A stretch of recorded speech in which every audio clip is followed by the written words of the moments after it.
जयशु, मैं आशा करती हूँ कि आप सभी ईश्वर की कृपा से कुशल मंगल होंगे। आज का पवित्र वचन है यिर्मयाह के ग्रंथ से आज का पत्र अध्याय 9 पद संख्या 22 से 23 तक। ईश्वर का ज्ञान ही सच्ची प्रज्ञा है। प्रभु यह कहता है, प्रजा अपनी प्रज्ञा पर गौरव नहीं करे, बलवान अपने बल पर दब्बा नहीं रखे, बलवान अपने बल पर दब्बा नहीं करे और धनवान अपनी संपत्ति पर घमंडी नहीं करे। यदि कोई गर्व ही करना चाहे तो वह इस बात पर गर्व करे कि वह मुझे जानता है और यह समझता है कि मैं वह प्रभु हूँ जो पृथ्वी पर दया, न्याय और धार्मिकता बनाए रखता है, क्योंकि मुझे ये बातें प्रिय है। यह प्रभु की वाणी है। मेरे माता पिता एवं भाई बहनों, प्रभु यीशु हमसे कहते हैं, दया, प्रेम, धार्मिकता बनाए रखते हैं, उससे से उन्हें बहुत खुशी होती है। यीशु को बहुत ही अच्छा लगता है। और जो ये सब चीजें जो लोग, क्योंकि प्रभु यीशु हमसे और इस दुनिया से सिर्फ हमें अपने आप पर कभी घमंड नहीं करना चाहिए, क्योंकि प्रभु यीशु हमसे प्रेम किए हैं। क्योंकि प्रभु यीशु हमसे और इस दुनिया से सिर्फ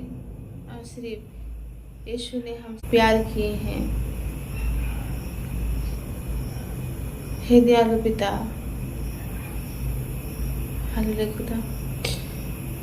और इसीलिए प्रभु यीशु अपने आप पर कभी घमंड नहीं करने को कहा है।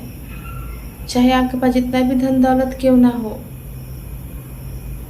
वो आपको पता है कि आपके पास धन दौलत सब कुछ है, उसे दूसरों को दिखाकर अपने आप को महान नहीं बनाना है।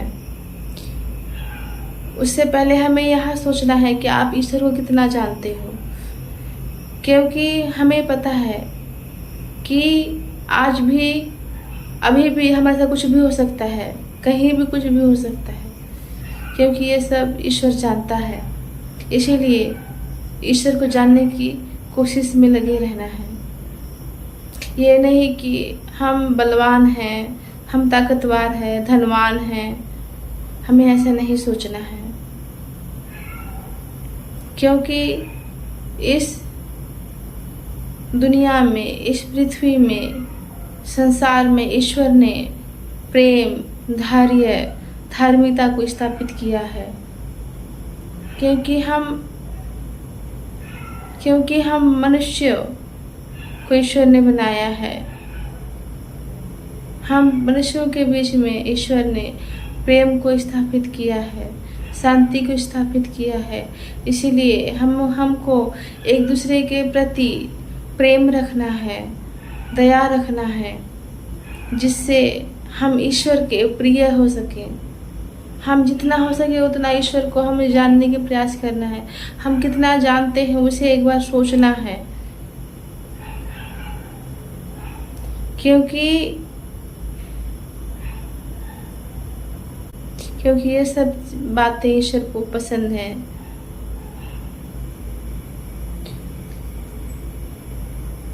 इसलिए मेरे माता पिता भाई बहनों, आप दूसरों को ताड़ने से ज़्यादा बेहतर है कि अपने आप को देखो कि आप कितने गहरे पानी में हो, उसके बाद ही किसी को बोलो।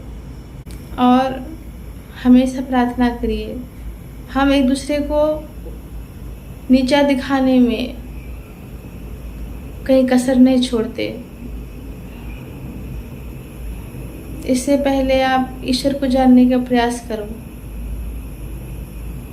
एक दिन को ऐसे जियो कि आज हमारा लास्ट दिन हो, जैसे कि आज हमारे आखिरी दिन हो।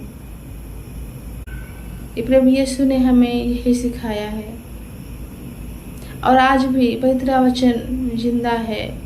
जब आप बाइबल पढ़ोगे तब आप धीरे धीरे ईश्वर के करीब जाने लगोगे, क्योंकि आप जानने लग जाओगे कि प्रभु यीशु कितना दयालु है, प्रेम है।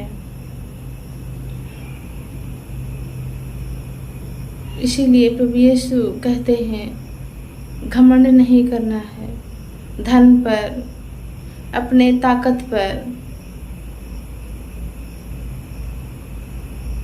आइए हम छोटा सा प्रार्थना करें। हे पिता परमेश्वर, हम इस सुंदर वचन के लिए हम आपको धन्यवाद देते हैं। हे दयालु पिता, आज जो भी गुरूर करते हैं, एक दूसरे को नीचे दिखाने का प्रयास करते हैं, उन्हें सद्बुद्धि दे ताकि वो सही रास्ते पर चल पाए और आपको समझने का प्रयास करें। हे दयालु पिता, सब कुछ आपके हाथों में सौंप देते हैं और जो भी भाई बहन बीमार से पीड़ित हैं उन सभी का खुद चरणों समर्पित करते हैं। हे दयालु पिता, उन्हें आपके पवित्र लहू से पिता परमेश्वर शुद्ध करो पिता परमेश्वर। हे दयालु पिता परमेश्वर, आज के सुंदर वचन के लिए आपको धन्यवाद देते हैं। हे दयालु पिता, तेरी स्तुति हो, तेरी महिमा हो। आमीन।